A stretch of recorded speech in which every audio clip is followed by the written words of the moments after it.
Assalamualaikum warahmatullahi wabarakatuh. Selamat siang teman-teman semua.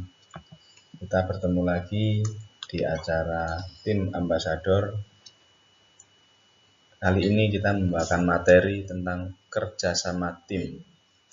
Teamwork can make a dream work. Kerjasama dapat membuat mimpi jadi nyata. Apakah tim itu? Tim itu sendiri bisa diartikan sebuah kolaborasi, organisasi, kelompok, asosiasi, tim leader, atau interaksi. Jadi tim itu bisa diartikan beberapa kata atau arti. Alasan membangun tim. 1. Kita membutuhkan orang lain untuk mencapai target pribadi dan tim. Kedua, adanya dorongan untuk hidup berkelompok. Manfaat sebuah tim adalah terbinanya networking, mengembangkan bakat, kemampuan, dan keterampilan, tidak tersisih dari komunitas, mempercepat pencapaian tujuan hidup. Nah, jadi manfaatnya, apabila kita memiliki tim yang solid, tim yang kuat, kita bisa mempunyai sebuah rantai atau sebuah organisasi yang sudah terstruktur. Nah, itu adalah manfaat sebuah tim. Syarat membangun tim itu bisa kita singkat menjadi sebuah kata cinta. Apa sih cinta itu? C-nya adalah concern, involvement, and need, T-nya trust, A-nya adalah accomplishment.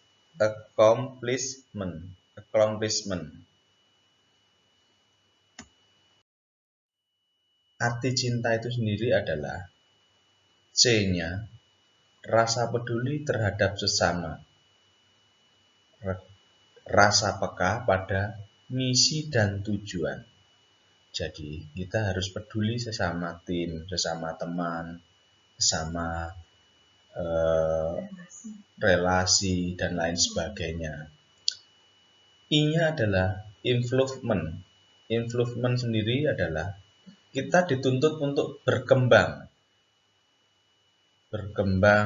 dan rasa ketergantungan, meningkatnya talent dan skill. Jadi kita dituntut untuk selalu berubah, selalu memperbaiki diri. Kita harus selalu berkembang, terbuka.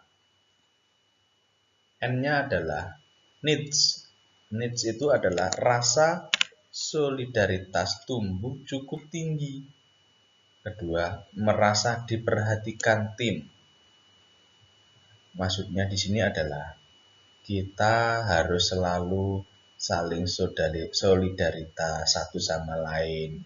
Misal, teman kita ada yang membutuhkan bantuan kita, ayo kita jangan hanya melihat saja. Kalau kita nggak bisa bantu secara materi, mungkin kita bisa bantu secara pikiran. Nah, itu sudah cukup. Trust adalah kunci percaya pada rekan atau relasi. Yang kedua, bertanggung jawab atas aktivitas tim.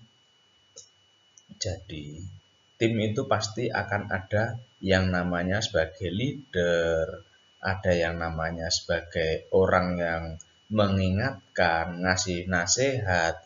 Jadi di sini kita ada orang-orang yang bertanggung jawab atas aktivitas kita atau aktivitas tim. Bertanggung jawab seperti apa? Ya, kita bertanggung jawab kepada apa yang kita kerjakan, yang dikerjakan oleh tim atau kelompok itu tadi. A-nya sendiri adalah accomplishment. Accomplishment adalah orientasi kepada hasil atau bertanggung jawab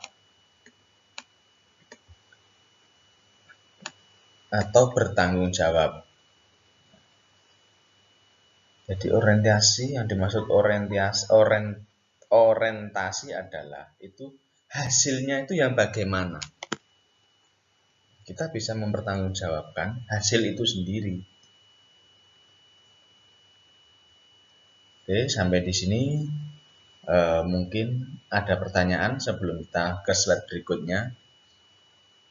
Arti cinta itu apa? Apa yang dimaksud cinta adalah kita bagi menjadi 5 bagian. CINTA. Cinta itu tadi adalah concern, I-nya improvement, N-nya needs, T-nya trust, A-nya adalah accomplishment. Nah, oke, semuanya sudah paham ya? Kalau teman-teman sudah paham, kita lanjut ke slide berikutnya. Oke, kita ke pokok nilai inti cinta. Nah, pertama adalah masalah dan hambatan. Jadi, masalah itu kita hadapi, harus kita hadapi, bukan untuk dihadang. Yang dimaksud di sini apa sih? Jadi kita jangan selalu defend atau mengamankan diri sendiri. Kita harus menganggap masalah itu sebagai salah satu dasar kita untuk berubah, belajar lebih baik. Paham ya? Maksudnya masalah di sini apa? Jadi kita kalau ada masalah itu jangan kita takut terus kita defend untuk menutupi masalah itu, jangan. Jadi kita harus menyelesaikan itu masalahnya supaya kita tahu kekurangan kita apa. Kedua adalah tim berkembang melalui keterlibatan, bukan kewajiban. Yang dimaksud di sini apa? Jadi kita mempunyai sebuah organisasi atau sebuah tim. Kita bukan hanya sekedar ikut-ikutan. Jadi kita harus benar-benar terlibat di situ. Jadi bukan sekedar hanya, oh saya punya anggota, punya tim, aku wajib ikut. Bukan seperti itu. Jadi kita harus terlibat di dalam situ. Kita harus apa yang kurang, apa yang harus kita benahi, kita harus selalu ada di situ. Ketiga, lahirnya tim didasari oleh kebutuhan, bukan kekuatan. Ya, jadi kita itu butuh tim. Kita nggak bisa jalan sendiri-sendiri. Jadi kita butuh yang namanya tim. Bukan hanya sekedar okol atau otot yang kita butuhkan, tapi adalah kesadaran akan oleh tim itu tadi. Yang keempat adalah elemen yang paling penting adalah kepercayaan, bukan keberhasilan. Jadi kalau kita sudah dipercaya, ya kita harus jaga itu kepercayaan. Karena hanya berdasarkan keberhasilan saja kita tidak bisa. Berhasil belum tentu kita bisa percaya. Tapi kalau orang sudah percaya, kita bisa yakin bisa berhasil. Itu dulu ya. Oke, yang kelima adalah kekuatan tim lebih fokus pada penyelesaian, bukan sebagai tugas. Itu adalah yang namanya tim. Kalau kita menganggap sebuah pekerjaan itu tugas, ya akan selalu berat. Ya kita anggap pekerjaan itu adalah sebagai sebagai ya intinya adalah hobi lah, atau ya kita selesaikan. Kalau pekerjaan itu kita jadikan tugas, ya akan berat, nggak akan selesai.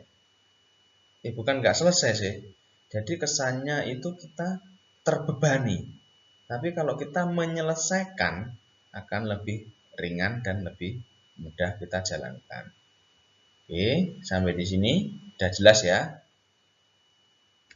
Berikutnya adalah bentuk-bentuk tim. Bentuk tim itu kita bagi menjadi dua. Pertama, kelompok formal. Kedua, kelompok informal. Kelompok formal itu sendiri adalah yang terbentuk secara disengaja oleh pihak manajemen. Misalnya, kelompok komando, kelompok tugas. Itu adalah kelompok formal atau kelompok yang dibentuk secara sengaja atau memang kita desain untuk membuat sebuah organisasi. Tetapi kelompok informal adalah sebagai kebalikannya. Jadi, kelompok yang terbentuk secara alamiah, tidak dengan disengaja dibentuk atau oleh organisasi maupun diarahkan oleh pihak manajemen. Misalnya, kelompok minat, kelompok kekerabatan. Yang dimaksud kelompok yang di sini bagaimana minat? Yaitu tadi kita kembali lagi kerjasama tim. Nah, kalau kita kerjasama tim, kita bisa menjadi kelompok yang kekerabatan. Oke, paham ya? Nah, tahap 1 adalah pembentukan atau formatting. Oh, forming, maaf.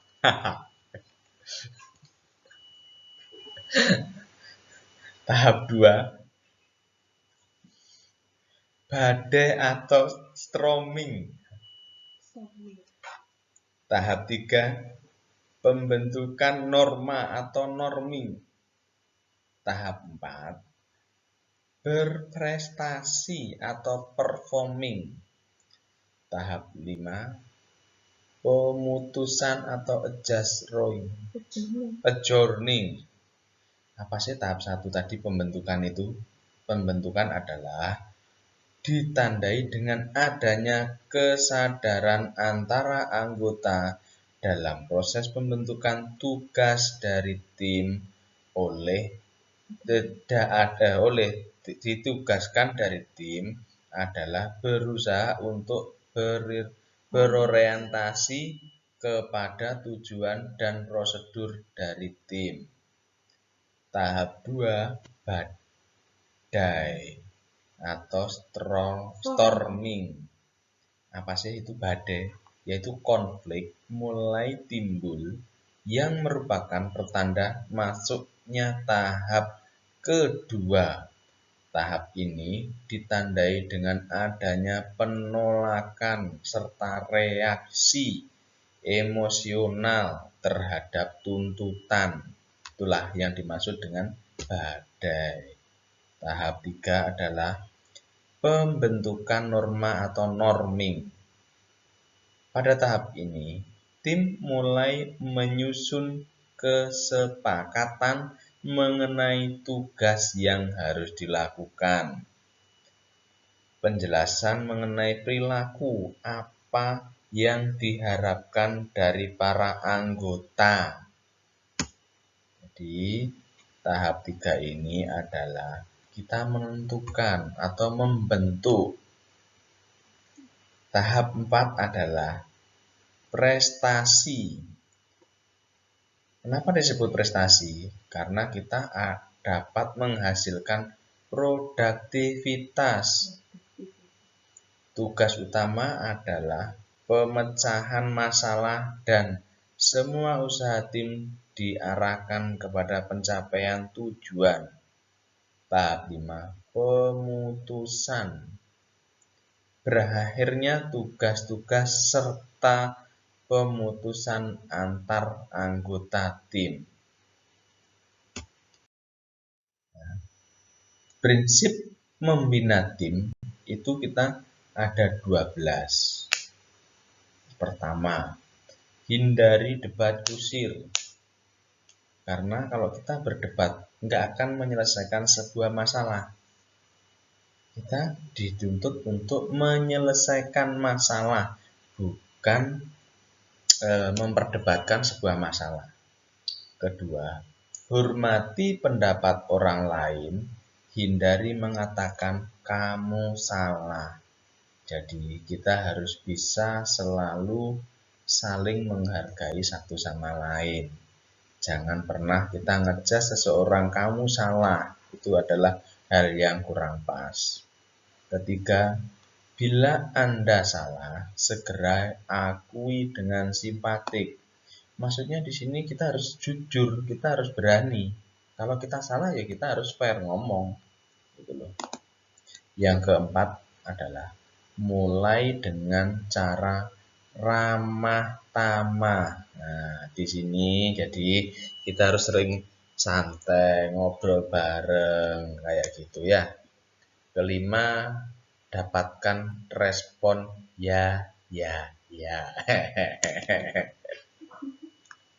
Ya, respon ya, ya. Paham ya maksudnya?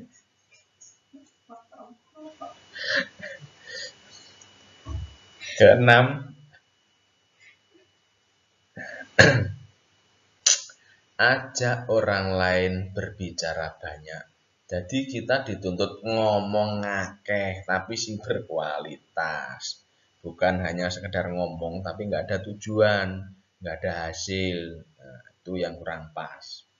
Ketujuh, buatlah agar usul dan pendapat datang dari dia. Maksudnya di sini kita harus nyoba yang namanya diskusi. Kita gali informasi-informasi apa yang kita dapat. Ya. Yang kedelapan, cobalah melihat persoalan dari kacamata orang lain. Maksudnya apa? Kita mendengarkan pendapat dari orang lain dulu. Apa sih sebenarnya yang terjadi? Seperti itu maksudnya.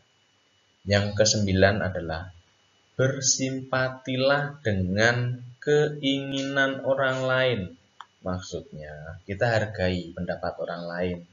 Jangan kita memaksakan kehendak sendiri. Mungkin pendapat orang lain akan lebih baik daripada pendapat kita.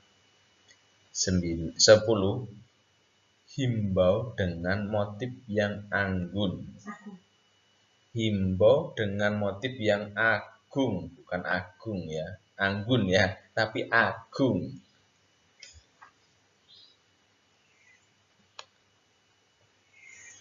Terus ke-11, dramatisir ide dia. Dramatisir ide Anda. Sorry. Biasa, wis tuh. Jadi ngomongnya untuk iku. Ya.